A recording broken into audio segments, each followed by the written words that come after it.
خصوصاً على افضلهم وخاتم النبیین محمد الامین وعلى آلہ وصحبہ اجمعین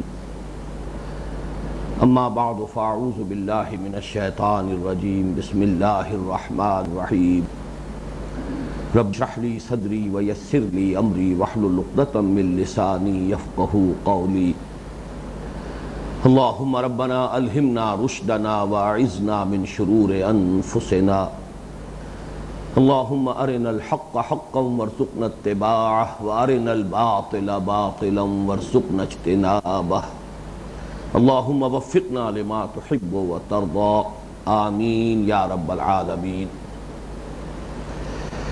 مطالعہ قرآن حکیم کے جس منتخب نصاب کا سلسلے وار درس مجالس میں ہو رہا ہے، آج اس کے تیسرے حصے کا دوسرا درس ہے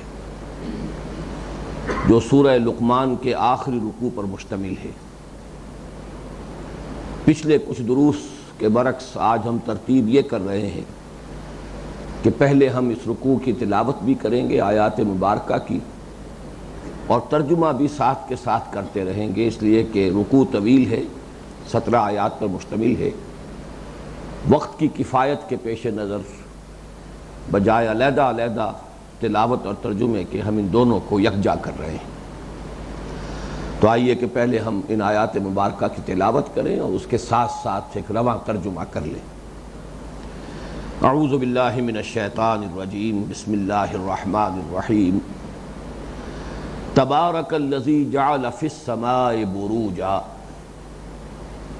بڑی بابرکت ہے وہ ہستی جس نے آسمان میں برج بنائے، وَجَعَلَ فِيهَا سِرَاجًا وَقَمَرًا مُنِيرًا، اور رکھ دیا اس میں ایک چراغ اور ایک چاند روشن،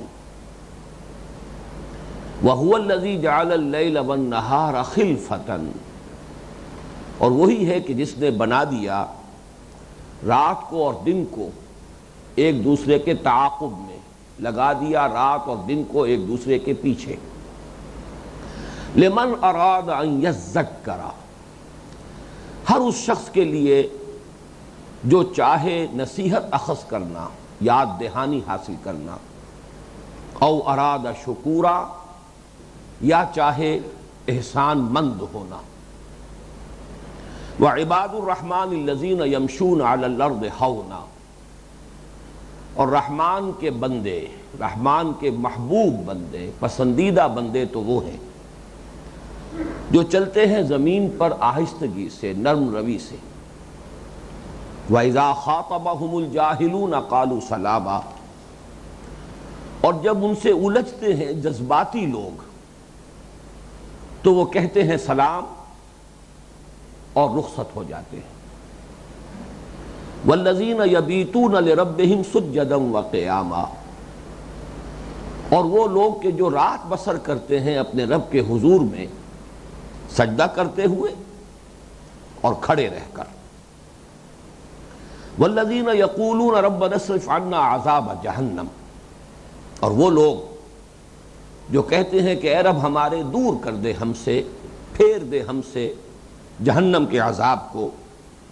ان عذابہا کان غراما، یقیناً اس کا عذاب چمٹ جانے والی شے ہے، لاگو ہو جانے والی شے ہے۔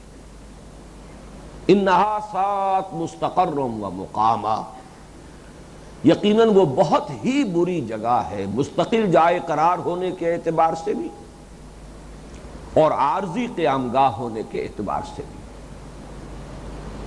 والذین اذا انفقوا لم یسرفوا ولم یقتروا وکان بین ذلک قواما، اور وہ کہ جب خرچ کرتے ہیں تو نہ حد سے تجاوز کرتے ہیں، نہ فضول خرچی کرتے ہیں، اور نہ ہی کمی کرتے ہیں، نہ ہی بخل سے کام لیتے ہیں، بلکہ ہوتا ہے ان کا رویہ اس کے بین بین، اس کے مابین، اس کے درمیان۔ والذین لا یدعون مع اللہ الہا آخر، اور وہ لوگ کہ جو نہیں پکارتے اللہ کے ساتھ کسی اور معبود کو۔ وَلَا يَقْتُلُونَ النَّفْسَ الَّتِي حَرَّمَ اللَّهُ إِلَّا بِالْحَقِّ، اور نہیں قتل کرتے کسی جان کو جسے اللہ نے محترم قرار دیا ہے۔ مگر حق کے ساتھ، ولا یزنون، اور نہ ہی وہ زنا کرتے ہیں، ومن یفعل ذلک یلقى اثاما، اور جو کوئی کرے گا یہ کام پہنچ کر رہے گا اس کی پاداش کو، یضاعف له العذاب یوم القیامہ، دگنا کیا جائے گا اس کے لیے عذاب قیامت کے دن، وَيَخْلُدْ فِيهِ مُهَانًا، اور رہے گا وہ اس میں ہمیشہ ہمیش ذلیل اور خوار ہو کر، إِلَّا مَن تَابَ، سوائے اس کے جو توبہ کرے، وَآمَنَ، اور ایمان لائے، وَعَمِلَ عَمَلًا صَالِحًا، اور عمل کرے اچھے عمل، فَأُولَٰئِكَ يُبَدِّلُ اللَّهُ سَيِّئَاتِهِمْ حَسَنَاتٍ، تو یہ وہ لوگ ہیں کہ تبدیل کر دے گا اللہ ان کی برائیوں کو بھلائیوں سے، وَكَانَ اللَّهُ غَفُورًا رَحِيمًا، اور اللہ تو ہے ہی بخشنے والا رحم فرمانے والا، وَمَن تَابَ وَعَمِلَ صَالِحًا، اور جو کوئی توبہ کرے اور پھر عمل کرے اچھا، فَإِنَّهُ يَتُوبُ إِلَى اللَّهِ مَتَابًا، تو یقیناً وہی ہے کہ جو توبہ کرتا ہے اللہ کی جناب میں جیسا کہ توبہ کا حق ہے، وَالَّذِينَ لَا يَشْهَدُونَ الزُّورَ، اور وہ لوگ جو جھوٹ پر موجودگی بھی گوارا نہیں کرتے، وَإِذَا مَرُّوا بِاللَّغْوِ مَرُّوا كِرَامًا، اور جب ان کا گزر ہو جائے کسی لغو شے پر تو وہاں سے گزر جاتے ہیں باعزت طور پر اپنے دامن کو بچاتے ہوئے، وَالَّذِينَ إِذَا ذُكِّرُوا بِآيَاتِ رَبِّهِمْ، اور وہ لوگ کہ جب انہیں نصیحت کی جاتی ہے، یاد دہانی کرائی جاتی ہے ان کے رب کی آیات کے ذریعے، لم يخروا علیہا صما وعمیانا، تو نہیں گر پڑتے ان پر اندھے ہو کر اور بہرے ہو کر، والذین یقولون ربنا ھب لنا من ازواجنا وذریاتنا قرۃ اعین، اور وہ لوگ جو کہتے ہیں اے رب ہمارے عطا فرما ہمیں ہماری بیویوں سے اور ہماری اولاد سے آنکھوں کی ٹھنڈک، وَاجْعَلْنَا لِلْمُتَّقِينَ إِمَامًا، اور بنا دے ہمیں متقیوں کے آگے چلنے والا، متقیوں کا پیش رو، أُولَئِكَ يُجْزَوْنَ الْغُرْفَةَ بِمَا صَبَرُوا، یہ ہیں وہ لوگ کہ جن کو بدلے میں ملے گا بالا خانہ ان کے صبر کے سبب، ان کے صبر کے طفیل، اس کے طفیل کہ انہوں نے صبر کیا، وَيُلَقَّوْنَ فِيهَا تَحِيَّةً وَسَلَامًا، اور ان کا استقبال کیا جائے گا اس میں دعاؤں کے ساتھ اور سلام کے ساتھ، خالدین فیہا، رہیں گے وہ اس میں ہمیشہ ہمیش، حسنت مستقرا ومقاما، بہت ہی عمدہ جگہ ہے وہ، مستقل جائے قرار کے طور پر بھی اور عارضی قیام گاہ کے اعتبار سے بھی۔ قل، اے نبی کہہ دیجئے، ما یعبأ بکم ربی، میرے رب کو تمہاری کوئی پرواہ نہیں ہے، کیا پرواہ ہے میرے رب کو تمہاری، لولا دعاؤکم، اگر نہ ہوتا تمہارا پکارنا یا تمہیں پکارنا، فقد کذبتم، تو تم نے جھٹلا دیا ہے، فسوف یکون لزاما، تو اب یہ تم سے چمٹ کر رہے گا، اس کی پاداش تم پر لاگو ہو کر رہے گی۔ صدق اللہ العظیم۔ اب اس ترجمے کے بعد ذرا ہم تجزیہ کر لیں مضامین کا تمہیدی طور پر۔ پہلی بات یہ نوٹ کیجئے کہ مطالعہ قرآن حکیم کے منتخب نصاب میں ہم کس مقام پر ہیں اس وقت۔ یہ تیسرا حصہ ہے، پہلے حصے میں جامع اسباق تھے، سورۃ العصر، آیت البر، سورہ لقمان کا دوسرا رکوع، حامیم السجدہ کی آیات، پھر دوسرے حصے میں ایمان کے مباحث آئے، سورۃ الفاتحہ، پھر سورہ آل عمران کے آخری رکوع کی آیات، پھر سورۃ النور کا 5واں رکوع، پھر اس کے بعد سورہ تغابن مکمل، اور بالآخر سورہ قیامہ۔ اب یہ تیسرا حصہ جو ہے اس کا موضوع ہے عمل صالح۔ سورۃ العصر میں جو لوازم نجات بیان ہوئے، جو شرائط نجات بیان ہوئی، ان میں سے دوسری شرط عمل صالح۔ اس عمل صالح میں جو ترتیب ہے میں پہلے بیان کر چکا ہوں، پھر نوٹ کر لیجئے، بڑی سائنٹیفک ترتیب ہے ان حصوں کی جو ہم نے اس تیسرے حصے میں جو اسباق شامل کیے ہیں ان کی، کہ سب سے پہلے ایک فرد کی حیثیت سے انفرادی سیرت و کردار کا کیا نقشہ ہے، انسان مطلوب قرآن کا کیسا ہوتا ہے، اس کے کیا خصائص ہیں، اس کے کیا اوصاف ہیں، اس کی کیا صفات ہیں۔ اس میں بھی دو درجوں میں، سب سے پہلے یہ کہ تعمیر سیرت کی اساسات کیا ہیں، وہ بنیادیں کیا ہیں، وہ فاؤنڈیشن کون سی ہیں جن پر تعمیر سیرت، یا علامہ اقبال کی اصطلاح میں تعمیر خودی کا پروگرام جو ہے اس کو آگے بڑھایا جا سکتا ہے۔ اور دوسرا یہ کہ پھر ایک پوری طرح تعمیر شدہ شخصیت، اس کے خد و خال کیا ہے۔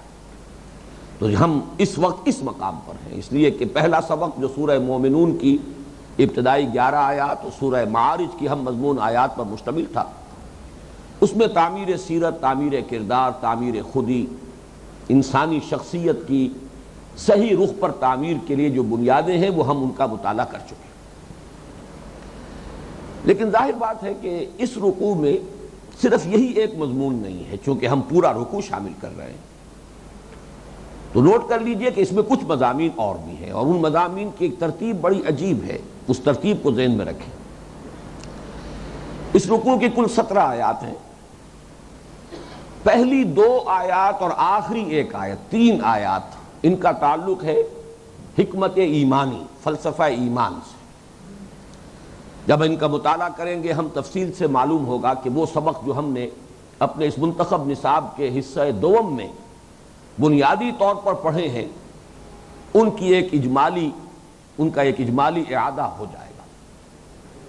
اللہ تعالیٰ کی معرفت کے ذرائع کیا ہیں، ایمان باللہ کے حصول کے راستے کون سے ہیں، یہ ابتدائی 2 آیات میں، اور بعثت انبیاء اور رسل کا مقصد کیا ہے، یہ آخری آیت۔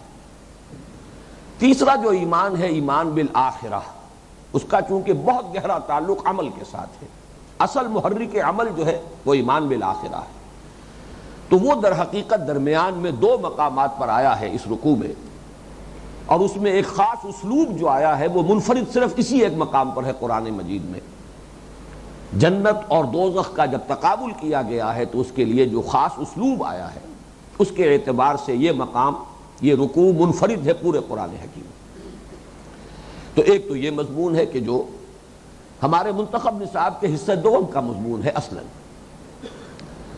اس کے بعد شروع سے آپ چلیں گے تو پہلی 2 آیات کے بعد 5 آیات، اور آخری آیت سے پیچھے ہٹیے تو اس سے پہلی 5 آیات، یہ ہے ہمارا اصل سبق۔ ان 10 آیات میں 7 یا 8 اوصاف بیان ہوئے ہیں کہ جس کے بارے میں آج کا عنوان میں دے رہا ہوں علامہ اقبال کے ایک مصرے کے حوالے سے، کہ کہتے ہیں فرشتے کے دل آویز ہے مومن۔ یہ مومن کی دل آویز شخصیت، اس کے خد و خال کیا ہے، ایک تعمیر شدہ شخصیت۔ میں یہ عرض کر چکا ہوں پچھلے سبق کے ضمن میں کہ ایک عمارت بنتی ہے، اس کا ایک سٹرکچر ہوتا ہے، اصل مضبوطی تو سٹرکچر پر ہے، لیکن وہ سٹرکچر تو بڑا بھونڈا سا بھدا سا کھڑا نظر آتا ہے۔ اب اس کی تزئین ہوتی ہے، آرائش ہوتی ہے، فنیشنگ ٹچز دیے جاتے ہیں، اس کے لیے رنگ و روغن ہے، دل آویزی تو اس میں ہے، حسن اس میں ہے، لیکن سب کو معلوم ہے کہ اصل استحکام جو ہے عمارت کا وہ تو سٹرکچر پر ہے، وہ ظاہری ٹیپ ٹاپ پر نہیں ہے۔ تو وہ جو اصل سٹرکچر ہے، انسان کی شخصیت، اس کی سیرت جو مطلوب ہے، وہ تو درس اول میں آ چکا ہے، اور وہ بھی آپ کو یاد ہوگا 7 یا 8 اوصاف تھے، ذہن میں تازہ کر لیجئے، اس لیے کہ اصل بیس جو ہے ہمارے اس درس کا وہ سورہ مومنون کی ابتدائی 11 آیات ہیں۔ اس میں 7 اوصاف بیان ہوئے ہیں کہ جو فاؤنڈیشنز ہیں، کارنر سٹونز ہیں بندہ مومن کی شخصیت و سیرت کی تعمیر کے۔ اولاً نماز میں خشوع، بالآخر نماز کی محافظت، یہ دو تو اوصاف ہیں نماز سے متعلق۔ تیسرا وصف تھا والذین هم عن اللغو معرضون، اعراض عن اللغو، لا یعنی باتوں سے اجتناب۔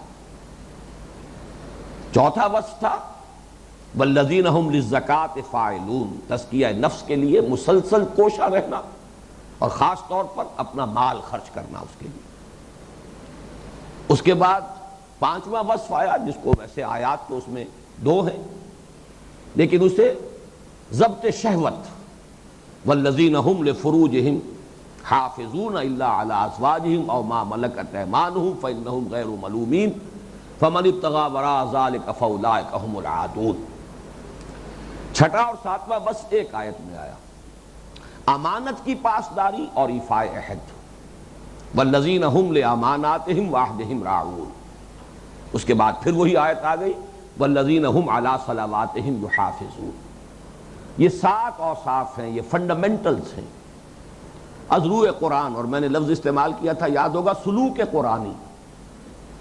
یہ سلوک قرآنی کا نقطۂ آغاز ہے۔ تعمیر سیرت کا جو پروگرام قرآن دیتا ہے اس کے کارنر سٹونز ہیں، اس کے فنڈامنٹلز ہیں۔ 8 میں نے اس لیے کہا کہ امانت ہی کا ایک اور جز ہے کہ جو سورہ معارج کی آیات میں علیحدہ کر دیا گیا، والذین هم بشہاداتہم قائمون، وہ لوگ جو اپنی گواہیوں پر قائم رہتے ہیں۔ گواہی بھی امانت ہے اصل میں۔ تو 7 یا 8 اوصاف تھے، اور یہاں آپ دیکھیں گے کہ 10 آیات میں 7 یا 8 ہی اوصاف آئے ہیں۔ یہ میں بعد میں جب ہم لفظ بلفظ مطالعہ کریں گے تفصیلاً تو اس کی وضاحت کر دوں گا، لیکن میں ابھی تجزیہ کر رہا تھا اس رکوع کی 17 آیات کا۔ پہلی 2 آیات، آخری ایک آیت، اس کا تعلق ہے فلسفہ ایمان سے، حکمت ایمانی۔ ادھر سے 5 ادھر سے 5، 10 آیات، یہ ہے ہمارا اصل سبق اس منتخب نصاب میں جو ترتیب مضامین ہے اس کے اعتبار سے، کہ وہ دل آویزی جو ہے مومن کی شخصیت کی، اس کے نمایاں خصائص، اس کی خصوصیات، اس کی علامات، اس کے اوصاف کیا ہیں۔ اب بالکل درمیان میں آ جائیے، 4 آیات ہیں، جیسے حدیث میں ایک لفظ آتا ہے جوف اللیل، رات کا پیٹ۔ رات کی نماز جو ہے تہجد، وہ جوف اللیل، رات کا پیٹ، درمیانی حصہ۔ یہ نہیں کہ فجر سے پہلے متصلاً تھوڑی دیر قبل اٹھ کھڑے ہوئے اور چند نوافل پڑھ لیے، یہ تو فجر کا ضمیمہ آپ نے بنا لیا، مقدمہ فجر ہے یہ تہجد نہیں ہے، وہ جوف اللیل میں ہوتی۔ اسی طرح اس رکوع کا جوف ہے درمیانی 4 آیات، اور یہ فلسفہ دین کا بہت اہم اور بنیادی مضمون ہے۔ لیکن یہاں میں نے 2 الفاظ استعمال کیے ہیں، حکمت و فلسفہ ایمان اور حکمت و فلسفہ دین، ان میں فرق ہے۔ دین ایک پورا نظام زندگی ہے، اس کی جڑ ہے ایمان، اس کی فکری بنیاد ہے ایمان۔ اس ایمان کی بنیاد پر ایک پورا نظام زندگی وجود میں آتا ہے، ایک معاشرت، ایک معیشت، ایک سیاست، انفرادی شخصیت۔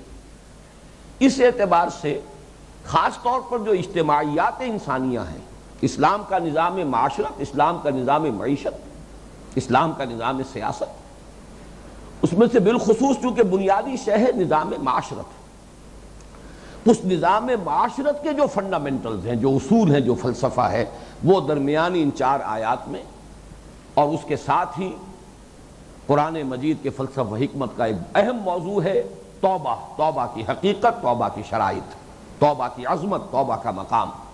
یہ در حقیقت قرآن کے فلسفہ اخلاق کا بہت اہم موضوع ہے۔ تو یہ ترتیب ہے، درمیان میں 4 آیات جن کا تعلق دین کے نظام سے ہے، فلسفہ دین سے، انتہا پر ایمان کا فلسفہ حکمت ایمانی، درمیان میں 5 جمع 5 10 آیات ہیں جو اصل میں ہمارے اس منتخب نصاب میں جو ترتیب مضامین چل رہی ہے اس کے اعتبار سے وہ ہمارے اس سبق سے متعلق ہے۔ اب آئیے ہم اس کا سلسلہ وار لفظ بلفظ مطالعہ شروع کرتے ہیں۔ تبارک الذی جعل فی السماء بروجا، بڑی بابرکت ہے وہ ذات، وہ ہستی جس نے آسمان میں برج بنائے۔ تبارک کا یہ باب تفاعل ہے، تفاعلا، اور اس کا ایک خاصہ ہے مبالغہ، بہت بابرکت، اس میں مبالغہ ہے برکت کا، بڑی بابرکت ہے وہ ذات۔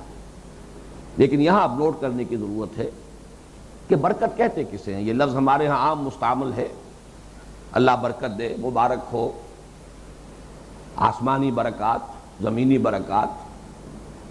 قرآن مجید میں یہ لفظ سوائے ایک جگہ کے یہ صرف اللہ تعالیٰ کے لیے استعمال ہوا ہے، تبارکہ، اور 9 مرتبہ آیا ہے، اور اس میں سے 3 مرتبہ اس سورۃ الفرقان میں آیا ہے جس کا یہ آخری رکوع ہے۔ سورۃ الفرقان کا پہلا لفظ بھی یہی ہے، تبارک الذی نزل الفرقان علی عبدہ لیکون للعالمین نذیرا۔ بڑی بابرکت ہے وہ ذات جس نے یہ فرقان نازل کیا اپنے بندے پر صلی اللہ علیہ وسلم تاکہ وہ تمام جہان والوں کے لیے خبردار کرنے والا بن جائے۔ وہی تبارکہ کا لفظ ہے جس سے یہ آخری رکوع شروع ہو رہا ہے۔ عام مفہوم برکت کا کیا ہے؟ خیر کثیر، جس شے میں جو بھی خیر مثمر ہے اگر اس کا ظہور کثرت کے ساتھ ہو تو یہ برکت ہے۔ لیکن یہ کہ اصل میں لغوی اس کی اصل کیا ہے، جڑ کیا ہے، بنیاد کیا؟ برق اصل میں کہتے ہیں اونٹ کا جو سینہ ہے یہ ہے اس کا برق، اور اونٹ جب بیٹھتا ہے اپنے سینے کے اوپر ٹک جاتا ہے، اب وہ جم گیا۔ تو یہاں سے کسی شے میں جماؤ، کسی شے میں تمکن، کسی شے میں ٹھہراؤ، یہ در حقیقت اس لفظ کی اصل لغوی بنیاد ہے۔ اور ظاہر بات ہے جب کہیں ٹھہراؤ ہوتا ہے، جماؤ ہوتا ہے، تبھی جو خیر ہے وہ پھر اس کا ظہور ہوگا۔ انسان شیکی ہے یا کوئی صورتحال ایسی ہے، دگرگوں ہے ہر وقت، تو پھر اس میں سے جو خیر ہے وہ برآمد نہیں ہوتا۔ باقی قرآن مجید نے خاص طور پر اس لفظ کو استعمال کیا ہے، ایک تو قرآن کے لیے کتاب مبارک، کتاب انزلناہ الیک مبارک لیدبروا آیاتہ ولیتذکر اولو الالباب، اور ایک بارش کا پانی ماء مبارکہ۔ اب اس دونوں میں نوٹ کیجئے، بارش بھی زمین کے خیر کو برآمد کرتی ہے۔ زمین میں جو روئیدگی ہے، اس کی جو صلاحیت ہے، زمین تو پڑی رہتی ہے، بے آب و گیا، اس میں حیات کے، زندگی کے کوئی آثار نہیں ہوتے۔ بارش برستی ہے، اسی میں سے سبزہ نکل آتا ہے، اسی میں سے فصل اپجتی ہے۔ تو پانی ذریعہ بنا ہے زمین کے خیر کو برآمد کرنے کا۔ اسی طرح قرآن ذریعہ بنا ہے انسان کی روح میں، اس کی باطن میں، اس کی شخصیت میں جو اللہ نے خیر ودیت کیا ہے اسے برآمد کرنے کا۔ تو ماء مبارکہ اور کتاب مبارک۔ باقی تبارکہ اس شکل میں یہ لفظ جیسا کہ میں نے عرض کیا ہے، اگرچہ ایک شخصیت بھی ایسی ہے جس کے لیے مبارک کا لفظ قرآن میں آیا، وہ حضرت مسیح کی ہے، وَجَعَلَنِي مُبَارَكًا أَيْنَمَا كُنتُ وَأَوْصَانِي بِالصَّلَاةِ وَالزَّكَاةِ مَا دُمْتُ حَيًّا۔ باقی یہ لفظ اور کسی کے لیے نہیں آیا ہے۔ تبارکہ یا اللہ کے لیے، یا یہ لفظ ماء مبارک، اور یا یہ کتاب مبارک ہے قرآن حکیم۔ تبارک الذی، بڑی بابرکت ہے وہ ذات، یعنی اب اس رکوع کے حوالے سے سمجھیے، انسان میں جو خیر اللہ نے رکھا ہوا ہے اس کے برآمد ہونے کا، نشو و نما پانے کا ذریعہ یہی ہے کہ اللہ کی معرفت انسان کو حاصل ہو جائے۔ مفہوم کے اعتبار سے بات وہیں پہنچ گئی، اللہ نور السماوات والارض، آسمان اور زمین کا نور اللہ ہے۔ جو حقائق ہیں یہاں کے، ان تک رسائی حاصل ہو ہی نہیں سکتی جب تک کہ انسان کو پہلے اللہ کی معرفت حاصل نہ ہو جائے۔ اللہ کی معرفت، اللہ کا ایمان حاصل ہوگا تو کنجی ہاتھ میں آ گئی ہے، اب یہ گتھی سلجھتی چلی جائے گی۔ لیکن یہاں سے محرومی ہے تو پھر یہ کہ اس کو کہ کس نقشد و نقشایت بحکمتی معمارہ، فلسفہ جو ہے اس گتھی کو سلجھا نہیں سکتا۔ تو وہی بات یہاں ہے کہ انسان میں سے جو خیر برآمد ہوگا، اور وہی خیر ہے جس کی تکمیلی شکل اس رکوع کے اندر آ رہی ہے۔ کیا کیا خیرات و حسنات ہیں، کیا کیا دل آویزی ہے بندہ مومن کی شخصیت کی جو وجود میں آتی ہے، کس کے نتیجے میں؟ ایمان کے نتیجے میں، معرفت خداوندی کے نتیجے میں۔ تو بڑی بابرکت ہے وہ ذات جس نے آسمان میں برج بنا دیے۔ اب برج سے مراد کیا ہے یہ ابھی اجمالاً جان لیجئے کہ یہ متشابہات میں سے یہ مضمون شامل رہے گا۔ ابھی آسمانوں کے بارے میں ہماری معلومات بہت کم ہیں۔ 7 آسمانوں سے مراد کیا ہے، آسمان جب مفرد کی حیثیت سے آتا ہے تو اس سے کیا مراد ہے، پھر اس میں برج کون سے ہیں؟ ایک ہمارے ہاں پرانی ہیئت کا اور جو بھی ہمارا علم فلکیات رہا ہے اس کا تصور ہے. میں اس بحث میں نہیں جانا چاہتا، اس لیے کہ اجمالاً یہاں پر تو آمنا بہ کل من عند ربنا، ہمارا ایمان ہے اس پر. آیات متشابہات کا جو معاملہ ہے سورہ آل عمران کے شروع میں بیان ہوا کہ اس کی کھود کرید میں نہ پڑا جائے بلکہ اجمالی ایمان پر اکتفا کیا جائے. آمنا بہ کل من عند ربنا، اس نے برج بنایا. ویسے لفظی طور پر سمجھ لیجئے، براجا کہتے ہیں، برازا اور براجا، جیسا کہ میں نے عرض کیا تھا یہ فقہ اللغہ جو ہے کہ جن الفاظ کے حروف اصلی قریب ہوتے ہیں ان کا مفہوم بھی ایک دوسرے کے بہت قریب ہوتے ہیں. برازا ظاہر ہو جانا، براجا نمایاں ہو جانا. اسی لیے عورتیں اگر بن ٹھن کر نکلتی ہیں لوگوں کی نگاہوں میں آنے کے لیے تو اسے تبرج کہا گیا. ولا تبرجن تبرج الجاہلیۃ الاولی، تاکہ نگاہوں میں آ جائیں، لوگوں کی توجہ ہماری طرف ہو جائے. یہ تبرج ہے. تو برجا کا مفہوم ہے نمایاں ہونا، ابھرنا. اسی لیے جو پچھلے زمانے میں قلعے ہوتے تھے اس کی فصیلوں پر برجیاں بنائی جاتی تھیں. اب ظاہر بات ہے دور سے جب کوئی قافلہ آتا تھا تو اسے سب سے پہلے وہ برجیاں نظر آتی تھیں. سب سے زیادہ نمایاں شے جو ہے اس شہر کی فصیل کی برجیاں ہیں. تو اس کے اصل مفہوم کے اندر ہے نمایاں ہونا، ظاہر ہونا. لیکن یہ کہ یہاں پر آسمان کے برجوں سے کیا مراد ہے، میں نے عرض کیا کہ اس پر ہمیں اجمالاً نبی ایمان رکھتے ہوئے آگے چلنا ہے. وَجَعَلَ فِيهَا سِرَاجًا وَقَمَرًا مُنِيرًا، اور رکھ دیا اس میں ایک چراغ. سورج کے لیے لفظ سراج یہ بہت ہی جو بھی ہماری معلومات ہے سائنسی اس کے ساتھ مطابقت رکھنے والی شے ہے. چراغ میں بھی کوئی چیز جل رہی ہوتی ہے. کمبشن کا عمل جو ہے عملاً موجود ہوتا ہے، عمل احراق یا تحریق. تو سورج ایک چراغ ہے، اس میں حرارت ہے، اس میں آگ ہے. اس کی حرارت کا ہم کوئی تصور نہیں کر سکتے. وہ تو millions and billions degree centigrade کی باتیں ہوتی ہیں جب ان سائنسز جو حقائق ہیں ان کو بیان کیا جاتا ہے. اور چاند کے لیے قمرم منیرا، روشن چاند، اس لیے کہ یہ ریفلیکٹر ہے، اس میں کوئی عمل احراق یا تحریق نہیں ہے، کوئی چیز جل نہیں رہی ہے، بلکہ یہ تو روشن تو ہے لیکن اس کی روشنی در حقیقت سورج ہی کی روشنی ہے جس کو یہ ریفلیکٹ کرتا ہے. وَهُوَ الَّذِي جَعَلَ اللَّيْلَ وَالنَّهَارَ خِلْفَةً، اور وہی ہے کہ جس نے رات اور دن کو بنا دیا.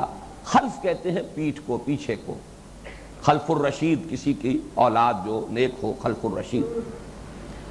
اور یہ جو لفظ آیا ہے بار بار ہم پڑھ چکے ہیں سورہ آل عمران میں بھی، ان فی خلق السماوات والارض واختلاف اللیل والنہار.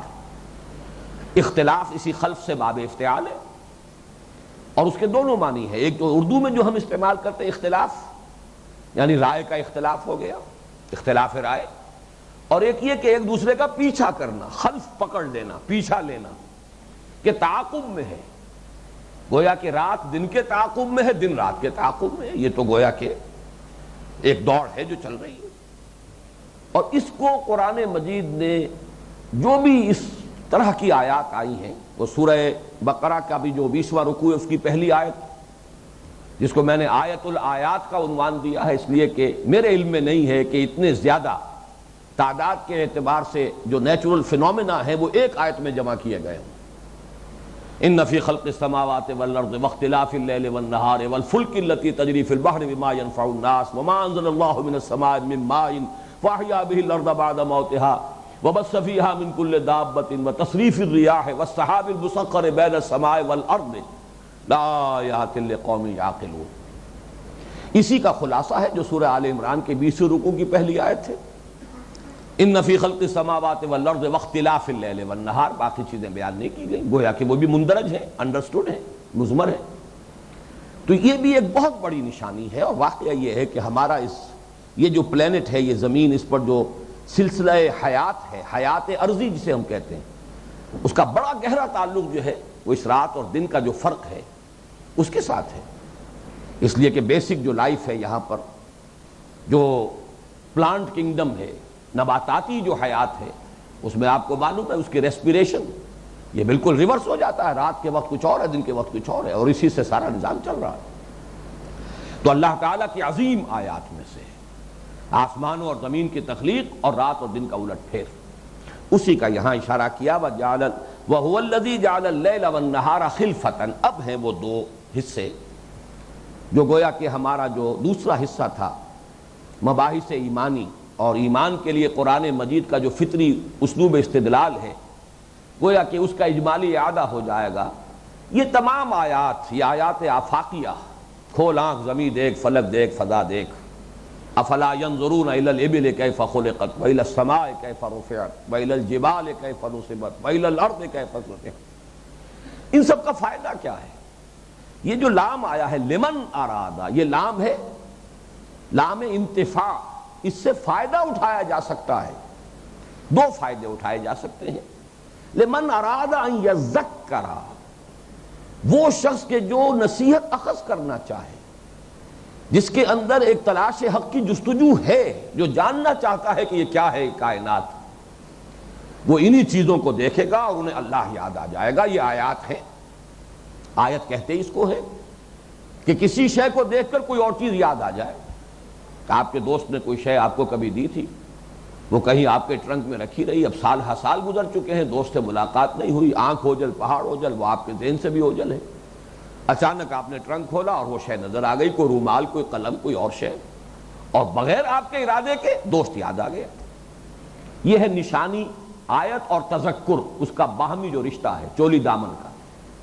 تو یہ جو آیات سماویہ ہیں، آیات ارضیہ ہیں، آسمان اور زمین کا نظام ہے، ان میں سے ہر ایک اللہ کی ایک آیت ہے، اور آیت کا نتیجہ کیا نکلنا چاہیے؟ انہیں دیکھو، اللہ کو پہچانو۔ یہ معرفت خداوندی کا یوں سمجھیے کہ ایکسوٹیرک، خارج سے جو معرفت انسان کو حاصل ہو سکتی ہے، اس کا سب سے بڑا ذریعہ یہی ہے آیات سماویہ، آیات ارضیہ، زمین اور آسمان کے اندر اللہ تعالیٰ کی قدرت، حکمت، علم، اس کی جو نشانیاں پھیلی ہوئی ہیں۔ لمن اراد ان یذکر، یہاں پہ لفظ ارادہ بہت اہم ہے۔ ایک وہ غافل ہیں جنہیں پرواہ نہیں، تو خیال ہی نہیں کہ میں کون ہوں، یہ دنیا کیا ہے۔ قرآن مجید کے نزدیک وہ انسان ہے ہی نہیں، وہ انسان نما حیوان ہیں، جن میں یہ کبھی شعور بیداری نہیں ہوا کہ کبھی سوچی تو صحیح، یہ دنیا ہے کیا، میں کون ہوں، جا کدھر رہا ہوں، زندگی کی حقیقت کیا ہے، مال کیا ہے، اس سفر کا آغاز کیا ہے، اس کا اختتام کہاں ہوگا، اس کے بارے میں کبھی کوئی فکر ہی نہیں۔ یوں سمجھیے کہ زندگی انہیں گزار رہی ہوتی ہے، وہ زندگی کو نہیں گزارتے، وہ تو اینیمل انسٹنکٹس جو ہیں ان کے تحت زندگی بسر کرنے پر مجبور ہیں۔ زندگی انہیں بسر کرتی ہے، وہ زندگی نہیں بسر کرتے۔ زندگی تو وہ بسر کرتے ہیں کہ جو اس سے ذرا بلند تر ہو کر خود شعوری کے ساتھ، سیلف کانشسنس کے ساتھ، میں اور میرا کوئی نظریہ ہے، میرا فکر ہے، میری سوچ ہے، میرا کوئی نسب العین ہے، میرا کوئی مقصد زندگی ہے، میری کوئی حقیقت ہے۔ تو یہ ارادہ، جن لوگوں میں یہ کیفیت پیدا ہو گئی ہو، تو ان کے لیے پھر یہ ذرہ ذرہ جو ہے برگ درختان سبز در نظر ہوشیار، یہ ہوشیار نظر ہو تب، ہر ورق دفتر اسد معرفت کردگار، تو ایک ایک پتا جو ہے ان درختوں کا وہ اللہ تعالیٰ کی معرفت کا ایک بڑا دفتر ہے۔ یہ ہے سارا مضمون جو سورہ آل عمران کا جو ہماری آخری آیات کا جو درس ہے، گویا کہ لمن اراد ان یذکر، جس کے اندر یہ طلب ہوگی، جس میں یہ جذبہ ابھر آئے گا، جو حقیقت کو جاننا چاہے گا، تو ایک ایک ذرہ بولے گا اور پکارے گا اور گواہی دے گا اللہ کی، کچھ سنے گا اپنے دل کے کانوں سے کہ آسمان بھی کچھ کہہ رہا ہے اور زمین بھی کچھ کہہ رہی ہے، اور ایک ایک پتا کچھ کہہ رہا ہے، کسی کی گواہی دے رہا ہے۔ او ارادہ شکورا، یا وہ شکر کرنا چاہتا ہو۔ اب یہ سورہ لقمان کا جو دوسرا رکوع ہے، اس کا پورا مضمون یہاں ایک لفظ میں آ گیا۔ حکمت کا نقطہ آغاز کیا ہے؟ فطرت سلیمہ، عقل سلیم، اور فطرت سلیمہ کا مظہر کیا ہے؟ جذبہ شکر۔ انسان کے اندر اگر اس کی فطرت پرورٹ نہیں ہوئی ہے، مست نہیں ہوئی ہے، تو یہ وصف ہونا چاہیے کہ اگر اس کے ساتھ کسی نے کوئی بھلائی کی ہے تو اس کے لیے خاص قسم کا جذبہ تشکر، احسان مندی کی کیفیت اس کے دل میں پیدا ہو۔ اگر نہیں ہو رہی تو فطرت مست ہو چکی، اندر کا انسان مر چکا، فطرت کے سوتے خشک ہو چکے۔ یہ فطرت کی زندگی اور فطرت کی صحت کی علامت ہے۔ اب اس کے بعد رہ جاتا ہے ایک ہی مرحلہ، اصل منعم کو پہچانو، اصل محسن کو پہچانو۔ تمہارے منعم اور محسن تمہارے والدین بھی ہیں، تمہاری قوم بھی ہے، یہ سورج بھی ہے جس سے تمہاری فصلیں پک رہی ہیں، یہ ہوائیں بھی ہیں جو بادلوں کو لے کر آتی ہیں، بارش برستی ہے، پوری کائنات ہے، لیکن ایک چھلانگ لگاؤ تو کوئی بھی نہیں، حقیقت میں صرف اللہ ہے۔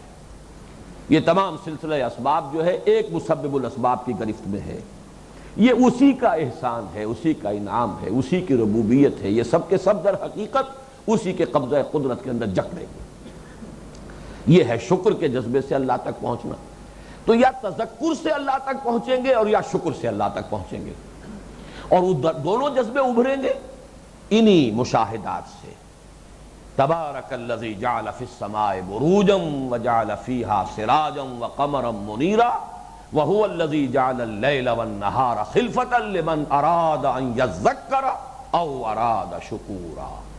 ان دو آیات میں یوں سمجھیے کہ بڑے اجمال اور اختصار کے ساتھ ہمارا جو حصہ دوم تھا اس منتخب نصاب کا، اس میں ایمان کے لیے، اور ایمان بنیادی طور پر ایمان باللہ ہے، ایمان بالآخرہ بھی اللہ تعالیٰ کی صفت عدل کی توسیع ہے، ایمان بالرسالت بھی اللہ تعالیٰ کی صفت ہدایت کی ایکسٹینشن ہے۔ اصل ایمان تو ہے ایمان باللہ، اسی لیے ایمان مجمل میں صرف اللہ کا ذکر ہے، نہ آخرت کا، نہ رسالت کا، نہ کسی اور شے کا۔ آمنت باللہ کما ہوا باسمائہ و صفاتہ وقبلت جمیع احکامہ اقرار باللسان و تصدیق بالقلب، بات مکمل ہو گئی۔ ہاں جب تفسیر ہوگی تو آمنت باللہ و ملائکتہ و کتبہ و رسلہ والیوم الآخر والقدر خیرہ و شرہ من اللہ تعالی والبعث بعد الموت۔ تو در حقیقت وہ جو پورا فلسفہ ہے، جو حکمت قرآن کا اپنا مخصوص استدلال ہے ایمان کے لیے، معرفت خداوندی کے حصول کے لیے، وہ ان دو آیتوں میں آ گیا۔ اب گویا کہ اللہ تعالیٰ کے اس ہستی کے بابرکت ہونے کا ایک ظہور ہے کہ جو اس کی معرفت سے سرشار ہو جائیں، جن کے دلوں میں اس کے تشکر و امتنان کے جذبات کے چشمے ابلنے لگے، جن کا ذہن اور فکر جو ہے اس کے ایمان سے منور ہو چکا ہو، ان کی جو شخصیت ہے اس کے خد و خال کیا ہے؟ دلاویز کہتے ہیں فرشتے دلاویز ہے مومن، یہ بندہ مومن کی دلاویز شخصیت کے خد و خال۔ اب یہاں سے گویا کہ ہمارا جو اصل اس منتخب نصاب میں جو ترتیب مضامین ہے اس کے اعتبار سے جو سبق ہے اس حصہ سوم کا دوسرا، اس کا مضمون شروع ہو رہا ہے۔ اور یہاں دیکھیے لفظ نوٹ کیا، عباد الرحمن، یہ بڑی شفقت والی بات ہے۔ یہ بات میں نے بارہا بیان کی ہے، اس وقت کی کمی کا مجھے شدت سے احساس ہے۔ قرآن مجید میں حضور کی نسبتوں میں سے جہاں زیادہ شفقت کا اظہار مقصود ہوتا ہے وہاں نسبت عبدیت کو نمایاں کیا جاتا ہے، نسبت رسالت کو نہیں۔ سبحان الذی اسری بعبدہ لیلا من المسجد الحرام الی المسجد الاقصی، الحمد للہ الذی انزل علی عبدہ الکتاب ولم یجعل لہ عوجا۔ خود اس سورہ مبارکہ کی پہلی آیت آپ کو سنا چکا ہوں، تبارک الذی نزل الفرقان علی عبدہ لیکون للعالمین نذیرا۔ یہاں رسول ہی بھی آ سکتا تھا، نبی ہی بھی آ سکتا تھا۔ هو الذی ينزل علی عبدہ آیات بینات لیخرجکم من الظلمات الی النور۔ تو وہ اسی پر قیاس کیجئے، یہ بڑی شفقت اور عنایت کا پہلو ہے۔ اللہ اپنے ان بندوں کا تذکرہ کر رہا ہے، میرے خاص بندے، میرے محبوب بندے، وعباد الرحمن، رحمان کے اصل بندے، رحمان کے محبوب بندے، یوں سمجھیے کہ جو حاصل ہیں اس تخلیق کا، اس لیے کہ قرآن مجید کا یہ فلسفہ ہے، یہ پوری کائنات میں جو کلائمیکس ہے کریشن کا، ڈیوائن کریشن کا کلائمیکس، وہ انسان ہے، اور انسانوں میں اس کے گلے سرسبد کون ہیں؟ جو اللہ کی معرفت سے جن کے قلوب و اذہان منور ہو گئے، جو اس کے بندے بن گئے، وہی تو اصل انسان ہے۔ اور اسی میں چوٹی پر ہے محمد الرسول اللہ، عبدہ، عبد دیگر، عبدہ چیزیں دیگر، ما سراپا انتظار منتظر، عبدہ، یہی تو ان کی شان۔ تو معلوم یہ ہوا کہ یہاں بڑی شفقت کے ساتھ وعباد الرحمن، یہ رحمان کے بندے کون ہیں؟ اللہم ربنا اجعلنا منہم، اللہ تعالیٰ سے دعا تو کر ہی لینی چاہیے، باقی تو ہماری جتنی بھی ہمت ہوگی، جو بھی اللہ تعالیٰ کی طرف سے توفیق ملے، ان بلندیوں تک پہنچنا۔ مجھے وہ انگریزی نظم جو میٹرک میں پڑھی تھی اس کا مصرع یاد آیا، heights by great man reached and kept, بڑی بلندیاں ہیں، انسان ہی پہنچے ان بلندیوں تک، لیکن یہ کہ اس کی ایک آرزو تو ہو، اس کی خواہش تو ہو۔ آرزو اول تو پیدا ہو نہیں سکتی کہیں اور، ہو جائے تو مر جاتی ہے یا رہتی ہے خام، یہ آرزو۔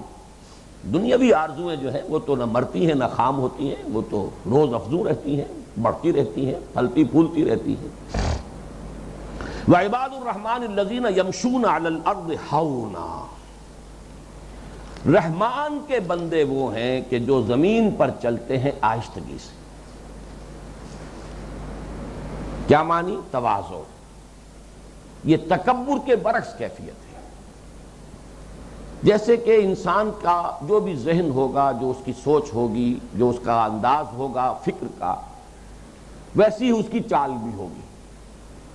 جیسے آپ کہتے ہیں کہ face is the index of mind, اسی طرح انسان کی چال بتاتی ہے کہ یہ مغرور انسان ہے، بڑی تمکنت سے چل رہا ہے، بڑی گردن اکڑائی ہوئی ہے، پاؤں مار مار کر چل رہا ہے، تمکنت۔ یہ ہے غرور، یہ ہے تکبر، اور تکبر بدترین وصف ہے۔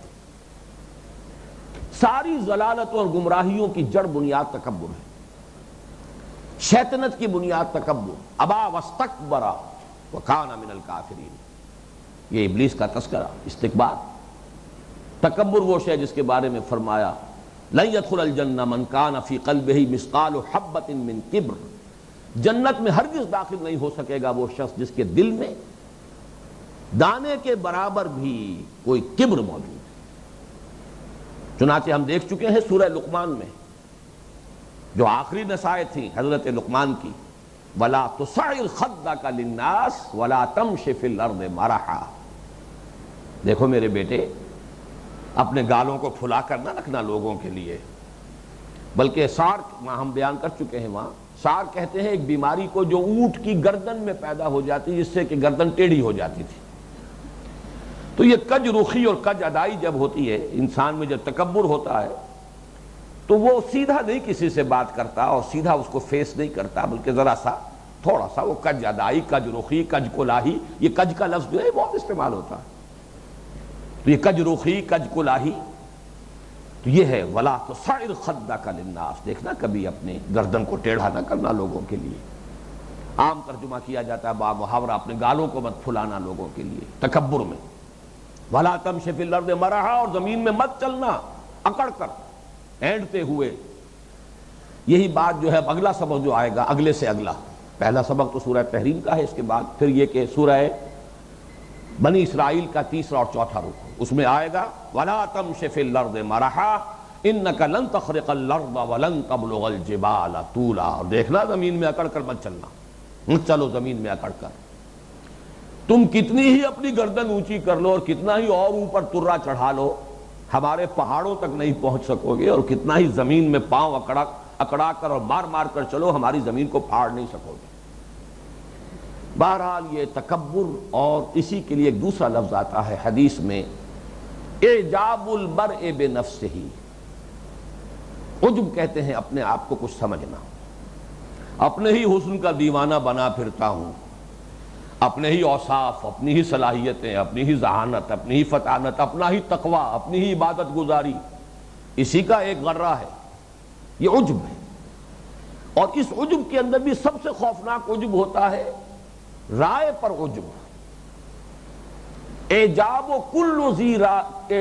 کل ذی رائن برائیہ، اور یہ اجتماعی زندگی کے لیے یہ در حقیقت گن کی طرح اس کو کھا دینے والی چیز ہے۔ ہر صاحب رائے اپنی ہی رائے کا جو ہے وہ پروانہ وار طواف کر رہا ہے، اپنی ہی رائے کا، اسی کے گرد گھوم رہا ہے۔ ظاہر بات ہے کہ پھر اجتماعیت تو نہیں رہ سکتی، وہاں تو کوئی نہ کوئی کسر و انکسار ہوگا، تبھی اجتماعیت قائم ہوگی۔ اسی لیے حدیث جو ہے جس کے یہ الفاظ آئے ہیں اس میں فرمایا گیا ہے کہ ثلاث منجیات و ثلاث مہلکات، تین چیزیں ہیں نجات دینے والی، تین چیزیں ہلاک کرنے والی۔ ہلاک کرنے والوں میں اعجاب المرء بنفسہ، یا اعجاب کل ذی رائن برائیہ، ہی اشدہن، یہ سب سے زیادہ خوفناک مرض ہے۔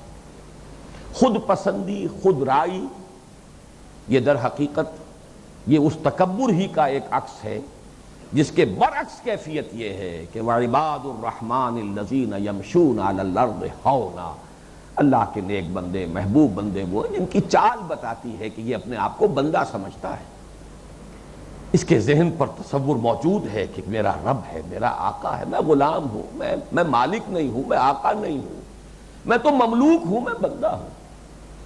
وہ جو میں دعا کے الفاظ دوسری نشست میں اب آپ کو سنا سکوں گا، وقت ختم ہو گیا ہے۔